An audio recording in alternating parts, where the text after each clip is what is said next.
Good morning, ladies of women, come forth. I'm Lady Turiya, and I'm here to bring your morning motivation. I want to thank my good friend Christy Searcy, First Lady, Pastor Christy Searcy, for allowing me this opportunity to speak before you. And I also want to just give honor to God, because without him, I am nothing. And any opportunity to spread his word, I'm humbled by it. But let's get right on into this message. I want to talk about confidence on this morning. Not just any confidence, not that worldly confidence that's built off of your own personal achievements, how successful you can be based off of your hard work. I'm talking about godly confidence. We're going to talk about 6 signs of a godly, confident woman of God. So let's go ahead and get right into it. So we talked about what worldly confidence is. What is godly confidence? Godly confidence is this attitude. It's an attitude, but not one based off of your own achievements. It's rooted in self-esteem, and it comes from knowing that God is all powerful, all knowing, ever present, loving, and just. That confidence that is something that you can communicate, that type of confidence is something that you can communicate to the world without even saying anything. It's based off of how you walk, how you present yourself as a woman of God. Godly confidence is not loud. It is not boastful. In fact, it's often gentle and humbled and quiet. So this morning, we're going to look at 6 signs that signify that you are a confident woman of God. The first sign a confident woman of God shows or is a confident woman of God does not dwell on their weaknesses. It takes confidence to acknowledge that you are weak in areas of your life. If we look at 2 Corinthians 12, 8 through 10, the text says, 3 different times I begged you, Lord, to take it away. Each time you said, my grace is all you need. My power works best in weaknesses. So now I am glad to boast about my weaknesses so that the power of Christ can work through me. A confident woman of God that do not dwell in her weakness is a woman of God that understands that when she is weak, God is made strong. And not only that, it's an opportunity. Your weaknesses are an opportunity for God's strength to shine through you. It's an opportunity for him to step in and his power, as the text would say, so that the power of Christ can work through you. Let's move on. A confident woman of God is someone who can surrender all to the Lord and follow his lead.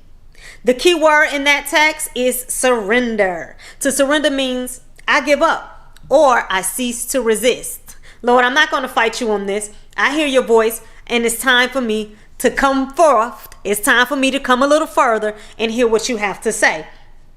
Look what happens when someone actually does this. When a Christian actually ceases to resist God's voice, look at what happens. He says in Luke 6:46-48, so why do you keep calling me Lord when you don't do what I say?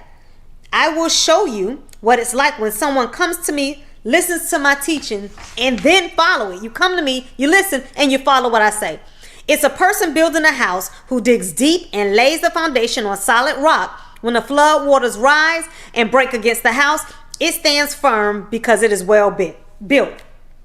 You strengthen your foundation and become unbreakable when you are confident enough to follow God's lead and surrender your all to him. Let's keep moving. The third thing, a confident woman of God is patient. My goodness. In Exodus 23:29-30, I won't read it. God is talking to the children of Israelite, and he's telling them, I've got this land for you. I'm going to take you to this land, but it's going to take a little bit of time. I can't do it all in the first year, but little bit by little bit, I'm going to bring you guys over there. Little bit by little bit, we'll conquer this land, okay? It's going to take one battle at a time. That's my message for you guys on this morning. It's one battle at a time. A confident woman of God is patient. Don't worry. We'll try to figure out the process. Just allow yourself to walk in faith and allow God to do what he does in his timing. God had promised the Israelites this land that was occupied already, but God realized that before I give them this land, I need to prepare them for what's to come. God said, I'm not going to give you the whole land in the first year. You're going to take it over a little bit at a time, one battle at a time. Each battle, you're going to begin to grow stronger. When you're strong enough to manage it all, then and only then when I give it to you. This morning, a confident woman of God can be patient and wait on the Lord, because they know when he finally gives it to them, it's going to be right on time. What's the next thing? A confident woman of God is considerate.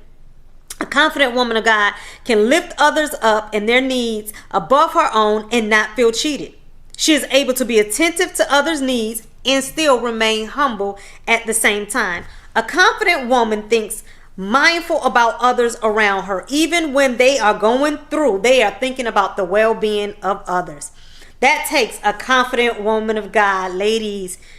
Let's look at the next one. A confident woman of God is not insecure. Now, this one alone, I really could spend 2 to 3 minutes, but I just want to summarize it for you, because insecurity usually arises when you're trying to measure up to a standard. The only standard that we should try to measure up is God's standard for us. When we begin to measure ourselves or compare ourselves to other people, whether it be, a lifestyle, whether it be a job, whether it be how their kids behave, yours don't, whether it be their marriage, whether it be money, whatever it may be, when you begin to compare yourself to other people, you allow the enemy to come in and feed you with insecurities. A confident woman in God, of God, is really a secure woman of God. Insecurity arises when you're measuring yourself with others.